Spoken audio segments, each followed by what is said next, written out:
মহাবিদ্যালয় এখন হৈছে জ্ঞানৰ মন্দিৰ য'ত নেকি জাতি ধৰ্ম বৰ্ণ সবে সম মৰ্যাদা লাভ কৰাটো উচিত যোৱাকালি যিটো ঘটনা দেখা পালোঁ আচলতে এনেকুৱা ঘটনাটো এখন মহাবিদ্যালয়ত হোৱাটো কেতিয়াও মানে কল্পনা কৰিব নোৱাৰি ছাত্ৰ ছাত্ৰীসকলৰ মূৰত এই সাম্প্ৰদায়িক বিকৃত গজাল কোনে মাৰিলে নাজানো আগতে হয়তো এনেকুৱা নাছিলে এখন জ্ঞানৰ মন্দিৰত ছাত্ৰ ছাত্ৰীসকলে জ্ঞান আহৰণ কৰিব যায় জ্ঞান আহৰণ কৰিব যোৱাৰ পিছতে তেওঁলোকে যাতে এই যিটো মিয়াসকলক যে ঘিণ কৰিব লাগে এনেধৰণৰ উচ্চতনীমূলক বাক্য তেওঁলোকে যিবিলাক প্ৰয়োগ কৰা দেখা পালোঁ এয়া বৰ আমাৰ কাৰণে লজ্জাজনক কথা হৈছে আচলতে ছাত্ৰ ছাত্ৰীসকলে এনেকুৱা কাম কৰিব নাপায় যি প্ৰটেষ্ট তেওঁলোকে দেখা পালোঁ NSOৰ প্ৰাৰ্থীসকল জয়লাভ কৰাৰ পিছতে তেওঁলোকে প্ৰতিবাদ কৰিছে আৰু প্ৰতিবাদ কৰাৰ পিছত দেখা পাইছোঁ এক হুলস্থুলীয়া পৰিৱেশৰ সৃষ্টি হৈছে এয়া বৰ লজ্জাজনক কথা হৈছে আচলতে এনেকুৱা কৰিব নাপায় এই বংগোদয় মহাবিদ্যালয়ত মেয়ৰ ৰাজত্ব কৰিব দিয়া নহ'ব এনেকুৱা ধৰণৰ মন্তব্য প্ৰকাশ পাইছে ছাত্ৰ একতা সভাৰ নিৰ্বাচনত জয়লাভ কৰাৰ পিছত আচলতে ৰাজত্ব কৰা নিবুজায় আৰু যদি মই যিটো ভিডিঅ' ক্লিপ দেখা পালোঁ এজন ছাত্ৰই কৈ আছে যে মঙ্গলদৈ মহাবিদ্যালয়ত এইবাৰ মিয়াই ৰাজত্ব কৰিব মই ছাত্ৰজনক ক'ব বিচাৰিছোঁ ভাইটি তোমাৰ জন্মৰ আগতেই 2011 চনতে মই ৰাজত্ব কৰি থৈ গৈছোঁ আচলতে ৰাজত্ব নহয় মোৰ ভাষাৰে মই ক'ব বিচাৰিছোঁ যে ছাত্ৰ ছাত্ৰীসকলৰ কিছুমান দায়িত্ব থাকে আৰু ছাত্ৰ ছাত্ৰীসকলে ভোট দিয়াৰ পিছত এগৰাকী নিৰ্বাচিত সাধাৰণ সম্পাদক জয়লাভ কৰাৰ পিছত তেওঁৰ যথেষ্টখিনি দায়িত্ব থাকে মহাবিদ্যালয়খনৰ সেই দায়িত্বখিনিহে তেওঁলোকে পালন কৰিব যায় কিন্তু ইয়াৰ ৰাজত্ব কৰা নুবুজায় ৰাজত্ব কৰা কথাটো কোৱাৰ লগে লগে কথাটো ভুল হ'ব ওলাব দিয়া নাছিল বুলি মই কথাখিনি ক'ব নাযাওঁ কাৰণ চাওক এটা আমাৰ ষ্টুডেণ্টখিনি যাতে হুলস্থুলীয়া পৰিৱেশৰ সন্মুখীন নহয় তাৰ বাবে তেওঁলোকে ওলাই অহা নাই বাহিৰত প্ৰতিবাদ কৰি আছিলে তেওঁলোকে প্ৰতিবাদ কৰাৰ অধিকাৰ আছে আৰু মানে নিৰ্বাচনত হাৰা জিকা থাকেই মানে নিৰ্বাচন পৰাজয়ৰ পিছত তেওঁলোকৰ কিছুমান আৱেগ থাকে আৱেগখিনি তেওঁলোকে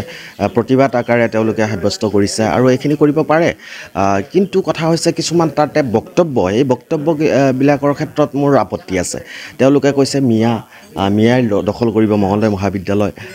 এইখিনি কথা মানে শুব নাপায় কি মিয়াসকল অসমীয়া নহয় নেকি আৰু ছাত্ৰ ছাত্ৰীসকলকো মিয়া কোন বড়ো এইবিলাক কথাটো আহি নপৰে এইখিনি কথাত মোৰ আপত্তি আছে আৰু তেওঁলোকৰ প্ৰতিবাদ কৰিব পাৰে আৰু একদম ধুনীয়াকৈ নিকাভাৱে নিৰ্বাচন প্ৰক্ৰিয়া সমাপ্ত হোৱাৰ পিছত আমাৰ বহুকেইগৰাকী ছাত্ৰ ছাত্ৰী জয়লাভ কৰিছে সাধাৰণ সম্পাদক সভাপতি প্ৰমুখ্যে কেইবাটা পোষ্টত তেওঁলোকে জয়লাভ কৰিছে জয়লাভ কৰাৰ পিছতে তেওঁলোকে ভিতৰত থকাৰ পিছত বাহিৰত যি প্ৰতিবাদ হৈ আছিলে প্ৰতিবাদ হোৱাৰ কাৰণে তেওঁলোকে বাহিৰত ওলাই অহা নাই ইয়াতে মঙ্গলদৈ মহাবিদ্যালয় নিৰ্বাচনত সংখ্যাগৰিষ্ঠ সংখ্যালঘু কথাটো আহি নপৰে এজন যোগ্য প্ৰাৰ্থী জয়ী হৈছে আৰু হয়তো আপুনি দেখা পাইছে সমাজ মাধ্যমত যিগৰাকী সাধাৰণ সম্পাদক তথা সভাপতি প্ৰাৰ্থী আছিল যথেষ্টখিনি যোগ্য প্ৰাৰ্থী তেওঁলোকৰ যি টেলেণ্ট যথেষ্টখিনি ভাল ল'ৰা কিন্তু নিৰ্বাচিত হৈছে মঙ্গলদৈ মহাবিদ্যালয়ৰ ছাত্ৰ ছাত্ৰীসকলে অকল যে সংখ্যালঘুৰ ভোটেদি তেওঁলোকে জয়লাভ কৰিছে সেইটো নহয় সংখ্যাগুৰুৰ ছাত্ৰ ছাত্ৰীসকলেও ভোট দিছে যোগ্য প্ৰাৰ্থীক জয়লাভ কৰাইছে এয়া মানে কলেজ এখনত মানে সংখ্যাগুৰু এই কথাখিনি আহি নপৰে মই কেতিয়া নাভাবোঁ এই বস্তুটো আহি পৰিছে চাওক এই বস্তুটো ক'বলৈ গ'লে বহুত ডাঙৰ কথা এতিয়া চাওক যিবিলাক মানে পলিটিকেল পাৰ্টি আছে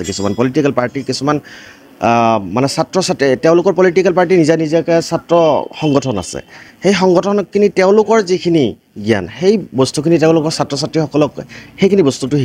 শিকোৱাৰ ফলত যাৰ ফলত সৃষ্টি হয় যে আমাৰ মাজত যে হিন্দু মুছলিম ভাৱটো এই ছাত্ৰ ছাত্ৰীসকলৰ মূৰত মানে মন মগজুত সোমাই দিয়া হয় কিছুমান নেতাসকলে সোমাই দিয়ে যাৰ ফলত এই পৰিৱেশৰ সৃষ্টি হৈছে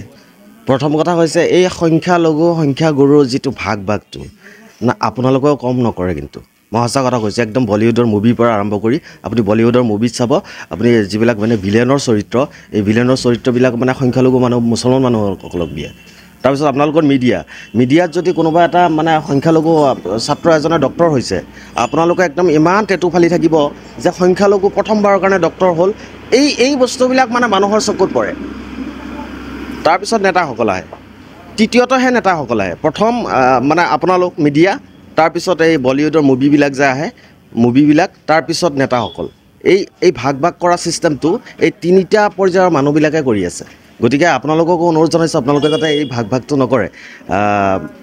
দ্বিতীয়টো কথা হৈছে যে সংখ্যালঘু সংখ্যাগুৰু নহয়, এজন যোগ্য প্ৰাৰ্থী জয়ী হৈছে। তাৰ বাবে মই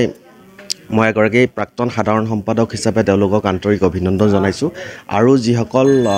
পৰাজয় হ'ল তেওঁলোককো অনুৰোধ জনাইছোঁ, মহাবিদ্যালয়খনৰ দায়িত্ব যে অকল জয়ী প্ৰাৰ্থীসকলৰ আছে সেইটো নহয়, তেওঁলোকৰ যথেষ্টখিনি দায়িত্ব আছে। মহাবিদ্যালয় এখন যাতে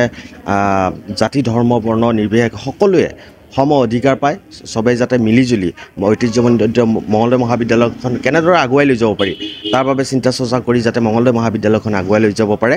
তাৰ বাবে মই ছাত্ৰ ছাত্ৰীসকল মঙলদৈ মহাবিদ্যালয়ৰ যিসকল বৰ্তমান ছাত্ৰ ছাত্ৰী আছে তেওঁলোকক মই মোৰ ফালৰ পৰা অনুৰোধ জনাইছোঁ। আৰু যাতে এই জাতি ধৰ্ম বৰ্ণ ভাষা এইবিলাকৰ মাজত যাতে ভাগ সৃষ্টি নকৰে, যাতে সংখ্যালঘু এজন হৈ গ'ল মিয়া ৰাজত্ব কৰিব, সেইটো নহয়। এইটো মিয়া প্ৰধানমন্ত্ৰী হোৱা নাই, তাতে মহাবিদ্যালয়খনৰ যে একেবাৰে ৰজা হৈছে সেইটো নহয়,